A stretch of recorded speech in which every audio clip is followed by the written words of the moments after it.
I want you to just picture something for a second. Okay. It is one of the most, instantly recognizable corporate images in all of American history. Oh, I think I know where you're going with this. Right. You see a dark blue cylindrical cardboard container, and right there in the center is an illustration of a little girl. Yep.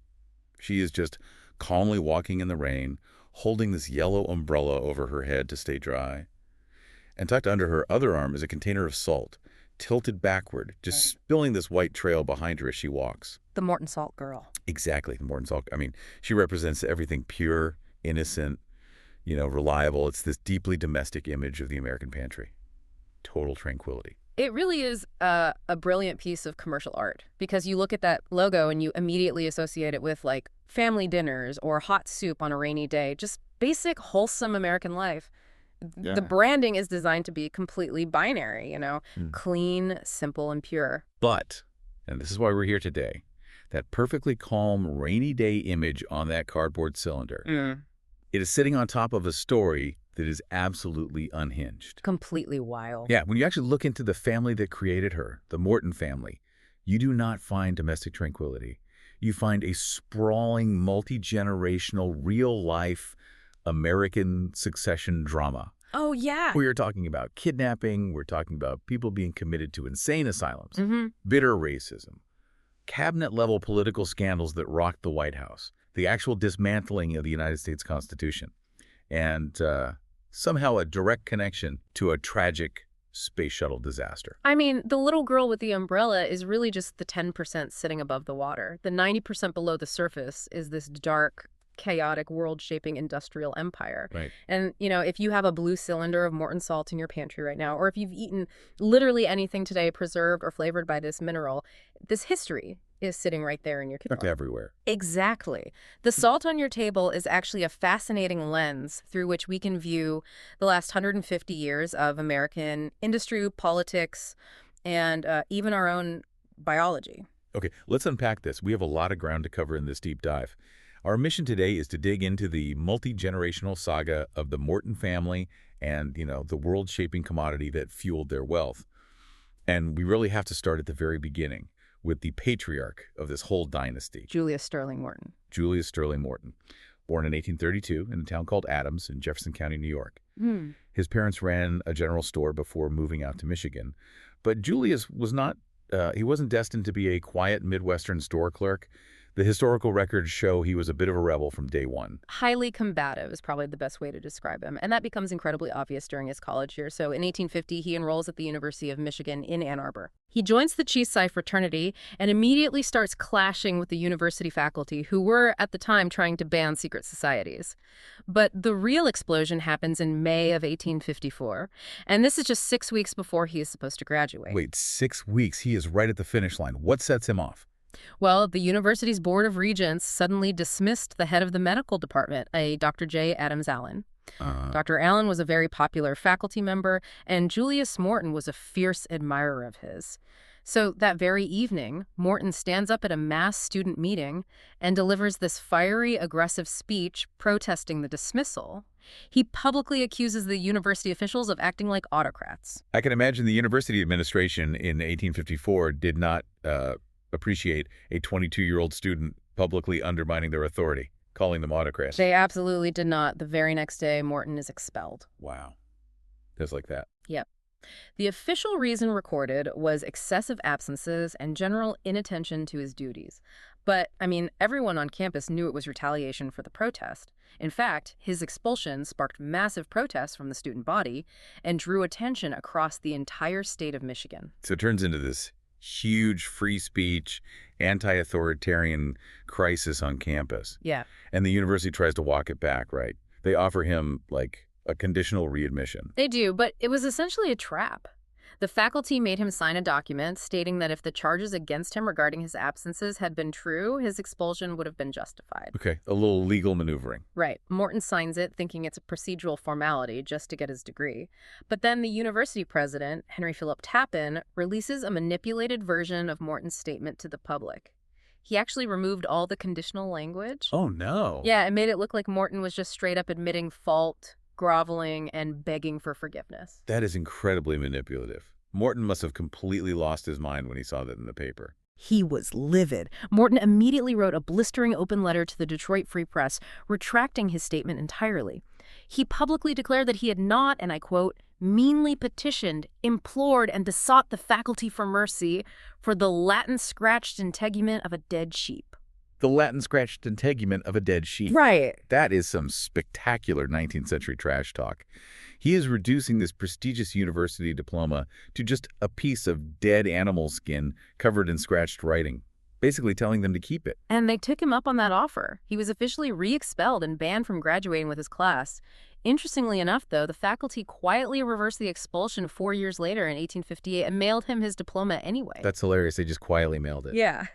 But by then, Morton had already married his bride, Caroline Joy French, and they had moved far away to the Nebraska Territory to stake their claim. Right, so he heads west in 1854, which is a massive year in American history because that is the exact year the Kansas-Nebraska Act passes.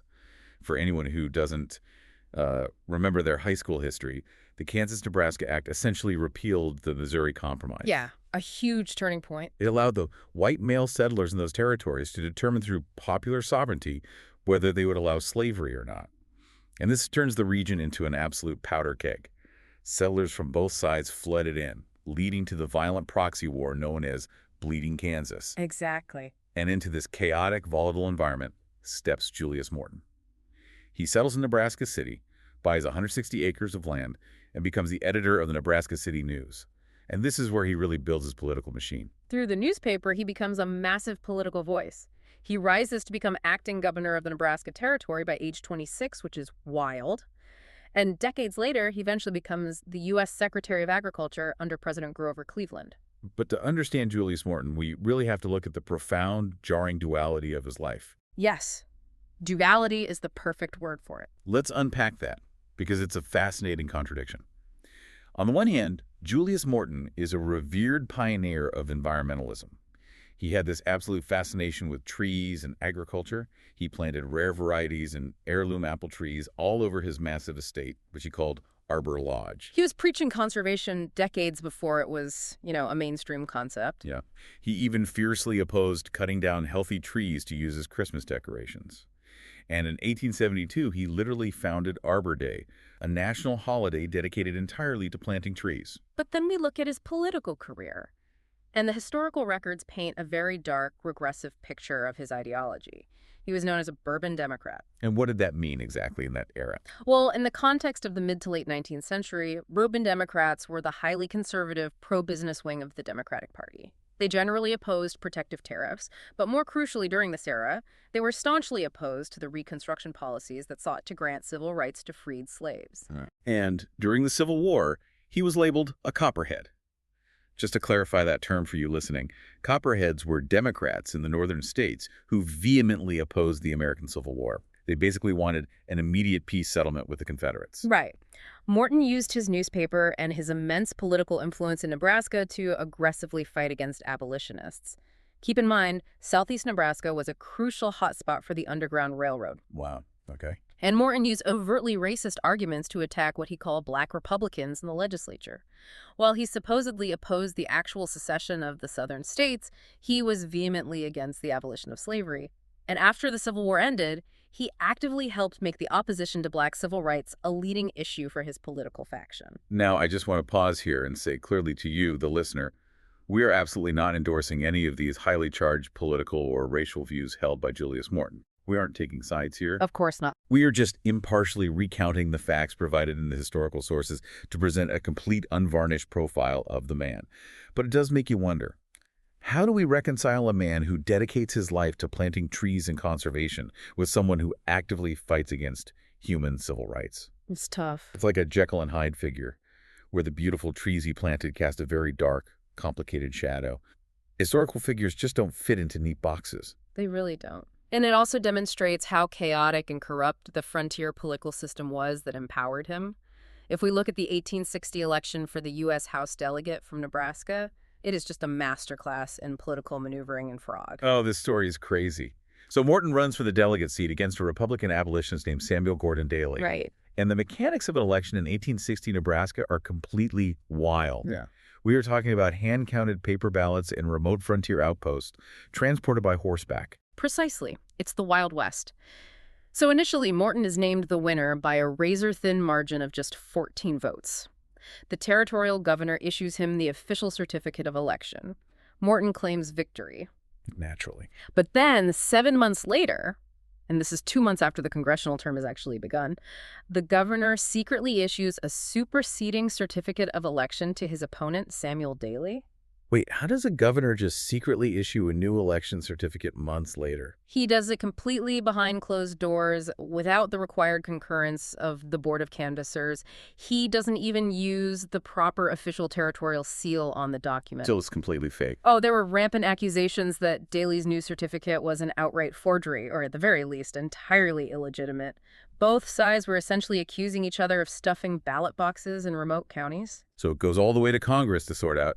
They review the election returns, and they end up rejecting a whole bunch of votes due to frontier irregularities, mostly votes that had gone to Morton. Yeah. In the end, they decide Daley actually won by 150 votes, and Morton is bent packing. And, that legacy of aggressive, racially charged politics eventually caught up with him historically. Well, so. Because he founded Arbor Day and served as a cabinet member, the state of Nebraska originally donated a bronze statue of him to the National Statuary Hall collection at the U.S. Capitol in 1937. But as modern historians re-examined his long history of unapologetic racism, that statue was officially removed in 2023. Oh, wow. Yeah. He was replaced by a statue of the great American novelist Willa Cather. So Julius built the foundation. He established the Morton name, he built the massive Arbor Lodge estate, and he forged the ruthless political connections. But it was his sons who took that regional influence and turned it into national industrial domination. We are talking about Joy, Paul, and Mark Morton. The three brothers had wildly different trajectories, but they all reached the absolute pinnacle of American society. Let's start with Joy Morton, born in 1855. Joy was really shaped by a massive health crisis. Yeah, this was intense. When he was just 18 years old, he contracted spinal meningitis. In the 1870s, an inflammation of the brain and spinal cord like that was frequently fatal, and surviving it often meant severe physical debilitation. So what did he do? His doctors told him the only way to recover his strength was intense physical labor and fresh air. So Joy literally spent 2 years just farming his own land. That sheer physical endurance translates directly into his business life. By 1880, he gets a job at a Chicago salt distribution company. He works his way up, and by 1886, he owns the entire firm. Talk about climbing the ladder. And by 1910, he officially incorporates it as the Morton Salt Company. Ooh. But what is so interesting about Joy is that he wasn't just a salt guy. He was a visionary investor who saw how technology was going to change communication. What's fascinating here is how he recognized the potential of early information networks. Joy financially supported an inventor named Howard Crum, who was developing the teleprinter.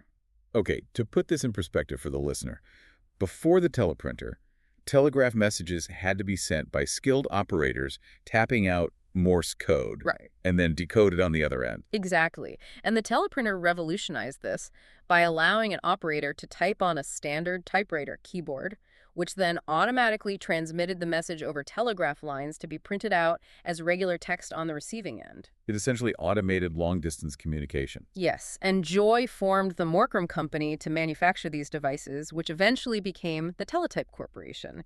It was a massive leap forward for news organizations and financial markets. And he made a fortune on it. Oh, yeah. In 1930, Joy sold that company to AT&T for $30 million. In today's money, that is well over $500 million. Oh, unbelievable. And he was also a massive civic booster for Chicago. He served on the Chicago Plan Commission for 25 years and fought for the legal concept of building air rights over railway lines. Now, the air rights concept is fascinating. Basically, Chicago had these massive, sprawling train yards right in the middle of the city. The land was spoken for by the tracks. But Joy Morton championed the legal framework to buy the empty air above the tracks. Right. So this allowed developers to build massive structures supported by pillars between the rails. This is what allowed behemoth structures like the Merchandise Mart in Chicago to be built. So Joy is the industrialist, the builder. Then you have his brother, Paul Morton, born in 1857. Paul takes a very different route. He goes into the railroad business, eventually becoming the vice president of the Santa Fe Railroad. And politically, he's totally different from his dad, right? Completely. Paul rebels against his father. While Julius was a conservative Bourbon Democrat, Paul becomes a progressive Republican. He rises so high in those circles that President Teddy Roosevelt appoints him to his cabinet as the U.S. Secretary of the Navy in 1904. But Paul's political career crashes incredibly fast. He is only in the cabinet for about a year. What happens? Well, what's fascinating here is how quickly it all unraveled. It comes to light that during his tenure as VP of the Santa Fe Railroad, the company had given illegal rebates. We have to look at the context of the Progressive era here. At the turn of the 20th century, massive railroad monopolies were the most powerful corporations on Earth. They would secretly offer massive discounts rebates to huge corporate trusts like Standard Oil, while charging exorbitant rates to small farmers and independent businesses. See, they were actively crushing their smaller competitors. Exactly. And the government had made these secret rebates illegal to try and level the playing field. So when it comes out that Paul's railroad was handing out these illegal kickbacks, it creates a massive scandal. Especially because Teddy Roosevelt's entire political brand was built on being a trust buster who fought corporate monopolies. Even though Roosevelt maintained that Paul Morton himself was personally unaware of the improprieties at the railroad, the political heat was just too intense. The optics of a trust-busting president having a railroad executive in his cabinet whose company broke antitrust laws was just untenable. They had to go. Paul is forced to resign in 1905 to protect the Roosevelt administration. He lands on his feet, becoming the president of the Equitable Life Assurance Society, but his political career is effectively dead. And yet, Paul's railroad scandal looks like a minor administrative error compared to what the third brother, Mark Morton, got up to. Oh, Mark Morton. Born in 1858, his life is a wild story. Mark co-founded the salt company with joy, but he also became president of the Western Cold Storage Company. Okay. He built massive refrigerated facilities for the meatpacking industry, making him an incredibly wealthy, powerful figure in his own right. But in 1914, his family life erupted into a scandal that really exposes the staggering power dynamics of the ultra-wealthy. I couldn't believe this when I read the sources. Set the stage for us. What happens in 1914? Mark's daughter, Helen Morton, decides to elope with a man named Colonel Roger Bailey.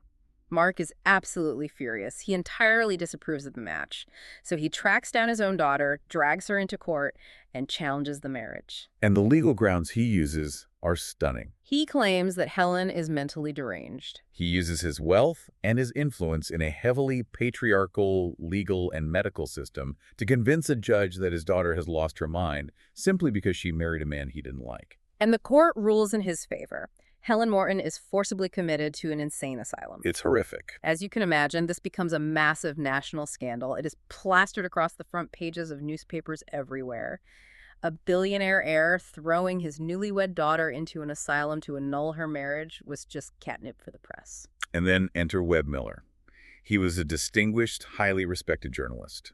Miller decides he is going to get past the family's PR wall and get to the bottom of this. He attempts to secure an interview with Helen Morton at the asylum, and Mark Morton finds out about this. This is where the story shifts from a family drama into a brazen felony. Mark Morton doesn't just hire a lawyer to send a cease and desist. He physically tracks down the journalist, kidnaps him, ties him up, and throws Webb Miller into the trunk of his automobile. Here's where it gets really interesting.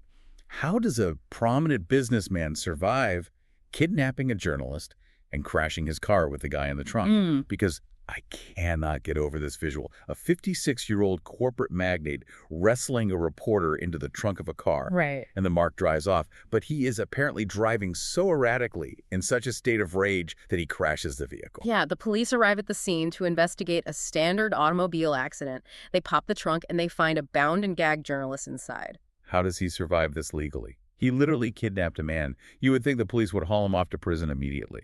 It is a profound demonstration of how capital could insulate someone from the law in the early 20th century. Mark Morton essentially weaponizes his wealth to delay and deflect the consequences. Webb Miller, the victim, has to spend 6 grueling years suing him in civil court. 6 years. Mark's legal team uses endless motions and delay tactics, bleeding the plaintiff dry. In the end, Miller only wins a minimal financial payment. Mark Morton walks away from kidnapping a man and committing his daughter with his fortune and his societal standing completely intact. He retires to a massive estate, breeds horses, and dies at the age of 92. It's chilling. So between Joy's teleprinters and real estate, Paul's railroad connections and Mark's cold storage empire, they created a massive web of modern corporate influence. But, and here's the pivot, none of those things were the true engine of their infinite wealth. No, not at all. Teleprinters get replaced. Railroads rise and fall. To truly understand the Morton family, you have to understand the commodity they conquered. We need to zoom out from the family drama and look at salt itself, sodium chloride. Because long before it was sitting in a blue shaker on your table, salt was the cause of wars, the foundation of currencies, and the absolute key to human survival. Let's trace it back. The earliest evidence we have of salt processing goes back to roughly 6050 BC in what is now Romania. Archaeologists at the Poiana Slatinei site found evidence that people were boiling spring water over fires just to extract the salt crystals left behind. And around the exact same time, 6000 BC, people in China were doing similar extraction from the surface of Shiqi Lake. The effort required to boil thousands of gallons of water over wood fires just to get a handful of salt is immense. It is. And the reason humans put so much labor into extracting this mineral wasn't about making their food taste better. Before the invention of electricity and artificial refrigeration, salt was the only reliable way to preserve food. Can you break down the actual mechanism of that? Why does salt stop meat from rotting? It comes down to a biological process called osmosis. The bacteria and fungi that cause food to rot require a certain amount of moisture to survive and multiply. When you pack a piece of meat in heavy salt, the salt acts like a powerful biological sponge. Okay. It draws the water out of the meat, and more importantly, it draws the water right through the cell walls of the bacteria itself. It completely dehydrates the microbes, killing them or preventing them from reproducing. So if you lived hundreds of years ago and you slaughtered a pig in the autumn, you couldn't just throw the meat in a freezer. It would rot in days and you would starve to death in the winter. But if you pack that meat in salt, it pulls the moisture out. It turns raw pork into bacon. It turns fresh herring into preserved kippers. Salt wasn't a seasoning. It was life support. Which is precisely why it functioned as a currency. In Africa, slabs of rock salt were used as literal coins in Abyssinia. The Tuareg people ran massive salt caravans across the Sahara Desert because it was as valuable as gold. And, the word salary actually derives from the Latin word for salt. While the popular myth that Roman soldiers were paid purely in salt is likely apocryphal, they certainly received an allowance to purchase it. The economic power of salt was undeniable. Entire cities on trade routes grew incredibly wealthy just by taxing the salt that passed through their gates. And people fought brutal wars over it. In 1304, Venice went to war with Padua, the Salt War, literally just to control the salt supply lines. When we look at the French Revolution, one of the major grievances that drove the peasants to revolt was the oppressive salt tax known as the gabelle. Even into the 20th century, in 1930, Mahatma Gandhi led 100,000 protesters on the famous Salt March. They marched to the sea to make their own salt, defying the British colonial salt tax, which became a defining catalytic moment in the Indian independence movement. So historically, salt was scarce, it was heavily taxed, and it was essential. But today, the modern salt industry operates on a scale that ancient civilizations couldn't even fathom. Worldwide, we produce about 300 million tons of salt every single year. And we aren't boiling spring water anymore. I was reading of the Sifto mine in Goderich, Ontario, in Canada. It's the largest underground salt mine in the world. It is located 550 meters below the bottom of Lake Huron. That is massive. It's like an entire subterranean city down there. Massive machines digging out 7 million tons of ancient sedimentary rock salt a year. And here is the fascinating paradox of modern salt production. Of those 300 million tons produced globally, only a tiny fraction, roughly 17.5%, is actually eaten by humans. Wait, if we aren't eating it, where are millions of tons of salt going? The vast majority is used for de-icing highways in the winter, for water conditioning, and mostly as a raw chemical feedstock. What does that mean, a chemical feedstock? How does a food seasoning turn into an industrial chemical? It involves a process called the chlor-alkali process. Industrial chemists take saltwater brine and run a powerful electric current through it. This electrolysis splits the sodium chloride molecules apart. Okay, chemistry class, I'm with you. It produces chlorine gas, which is essential for manufacturing PVC plastics, vinyl, and water purification systems. And it also produces sodium hydroxide, also known as lye or caustic soda, which is vital for making paper pulp, aluminum, and commercial soaps. That is why massive chemical conglomerates are so invested in salt mines. It's the foundational building block for modern manufacturing. Exactly. But let's bring this back to the human element, though, right into the listener's kitchen. Because there is a biological paradox to salt, too. Sodium is an absolute essential element for human health. You need it to live. You do. Sodium functions as an electrolyte. It carries an electrical charge that allows your nerves to fire and your muscles to contract. It also acts as an osmotic solute in your bloodstream. Naming. This means your kidneys use sodium to regulate the fluid balance in your blood vessels. Without sufficient sodium, your blood volume drops, your organs fail, and you die. But in the modern Western diet, we have a massive overabundance. We went from treating it like gold to pumping it into everything we eat. Because salt is no longer scarce, food manufacturers use it liberally to enhance flavor and preserve shelf life in processed foods. The World Health Organization recommends adults consume less than 2,000 milligrams of sodium a day. Which is what, about 5 grams, roughly 1 teaspoon of salt? Right. But the average person consumes drastically more than that, largely hidden in packaged foods, breads, and restaurant meals. And this excessive consumption forces the body to hold on to extra water to dilute the sodium, which increases the volume of blood pushing against the blood vessels. Which is directly linked to an increased risk of cardiovascular disease, stroke, and hypertension. Yes. So we went from fighting wars over tiny pinches of salt to save our food from rotting, to having so much of it hidden in our snack foods that is elevating global blood pressure levels. And the company that arguably did the most to put a salt shaker on every single American dining table was Morton Salt. If we look at what Joy Morton built, his true genius wasn't just in mining the salt. It was in the chemistry and the branding of the consumer product. By 1911, Morton Salt introduced a massive technological innovation to the grocery store. Because table salt used to be incredibly frustrating to use, right? Right. When the weather got humid, the salt crystals would absorb the moisture in the air and clump together into hard, unusable rocks. You couldn't pour it. You had to literally chip away at it. The Morton chemists solved this by adding an anti-caking agent to the salt. Originally, they used magnesium carbonate. Today, they use calcium silicate. How does that chemical actually stop the clumping? Calcium silicate is highly porous and absorbs water incredibly well, but crucially, it does not dissolve in water. When they coat the salt crystals with a minute amount of calcium silicate, it acts as a barrier. The ambient moisture in a humid room gets trapped in the molecular structure of the calcium silicate rather than dissolving the salt crystals. Wow. This means the salt flows freely, no matter how damp the environment is. And that technological fix is what birthed the legendary slogan in 1914. When it rains, it pours. And that is exactly why the little girl on the logo is holding an umbrella. She's proving that even in a rainstorm, the salt doesn't clump. They literally took a rock that humans have been fighting over for 8,000 years, ground it up, put a picture of a little girl on it, and solved a national health crisis. It's like turning a basic natural resource into the iPhone of the 1920s pantry. And they didn't stop there. A decade later, in 1924, the Morton Salt Company took on a massive public health crisis. There were certain regions in the United States, specifically the Great Lakes region, the Appalachians, and the Pacific Northwest, that were clinically known as the goiter belt. The soil in these areas was incredibly poor in the element iodine, mostly due to ancient glaciation washing it away. Crops grown in that soil had virtually zero iodine. And the human body requires iodine to produce thyroxine, a vital thyroid hormone. Without it, the thyroid gland in the neck works overtime trying to capture any available iodine, causing it to swell massively into what is called a goiter. But the cosmetic issue was the least of the problems. Absolutely. In pregnant women and young children, severe iodine deficiency disrupts brain development. It is the leading preventable cause of intellectual and developmental disabilities in the world. It was a terrible crisis in the U.S. In some areas of the goiter belt, up to 70% of children exhibited symptoms of deficiency. Morton's solution was simple but revolutionary. They realized that almost everyone, regardless of income or geography, eats salt every day. So they mixed a minute amount of potassium iodide into their free-flowing table salt.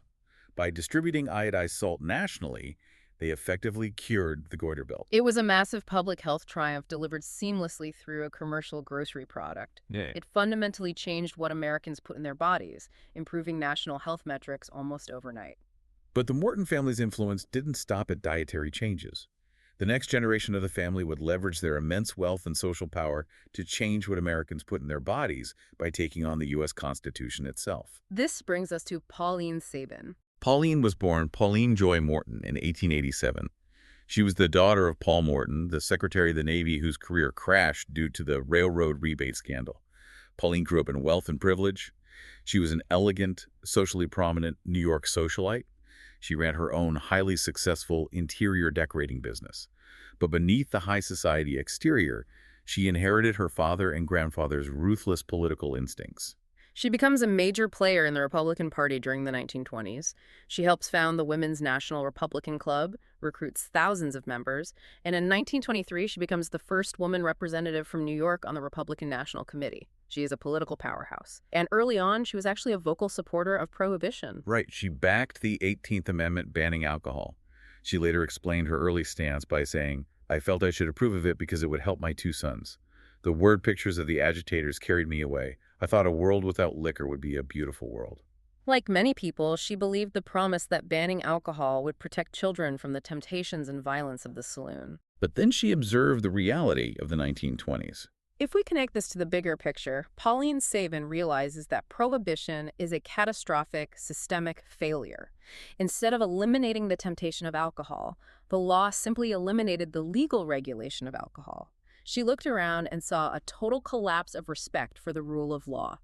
Children and teenagers were drinking illicitly in underground speakeasies. She essentially argued that the speakeasy was infinitely worse than the saloon. In the old days, a saloon keeper would lose his business license if he sold whiskey to a minor. But bootleggers running illegal underground clubs don't check IDs. The political hypocrisy also drove her crazy. She watched prominent politicians vote for stricter dry laws on the floor of Congress to appease their religious constituents, and then she would see those same politicians drinking wet cocktails half an hour later behind closed doors at private Washington parties. The breaking point comes in 1929. The federal government passes the Jones-Stalker Act. To understand this, prior to this act, many prohibition violations were treated as misdemeanors. The Jones-Stalker Act drastically increased the criminal penalties, making first-time offenses a felony, carrying up to 5 years in federal prison. Pauline Sabin realizes the government is doubling down on a failed policy that is just filling prisons and fueling organized crime.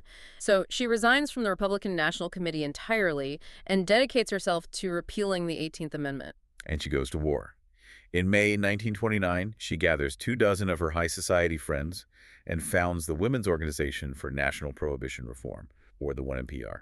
And her tactical brilliance was how she weaponized her high society status. Because the 1MPR was initially led by the wealthy, sophisticated wives of industry leaders, the press couldn't look away. They made the anti-prohibition movement fashionable and socially acceptable. Middle-class housewives joined the organization just to mingle with high society. But the most devastating thing she did was steal the core arguments of the pro-prohibition groups, specifically the Women's Christian Temperance Union, the WCTU. For years, the WCTU had claimed they spoke for all American women, arguing that prohibition was necessary to protect the home and the family. Sabin apparently sat in a congressional office, listened to the head of the WCTU claim, "I represent the women of America," and decided to beat them at their own game. Sabin brilliantly flipped the script. She argued that repealing prohibition was actually what would protect the home by ending the violent gang crime, the police corruption, and the unregulated bootleg liquor that prohibition had created. It's a genius move. The 1MPR completely out-organized the WCTU. Within 2 years, Sabin grew her organization to 1.5 million members. That was triple the size of the WCTU. Her influence was so massive, she ended up on the cover of Time magazine in 1932. So what does this all mean for the feminist movement of the era? Up until Pauline Sabin, male politicians largely assumed that women who had just won the right to vote in 1920 would vote as a single, monolithic, moralizing bloc. They assumed women would always vote for temperance and strict social controls. Pauline Sabin completely shattered that assumption. She proved that women were independent thinkers who could disagree with each other, form opposing political action committees, and drive a massive, sophisticated wedge into American politics. She made it politically safe for candidates to publicly oppose prohibition because she gave them the cover of millions of respectable women demanding repeal. And it works.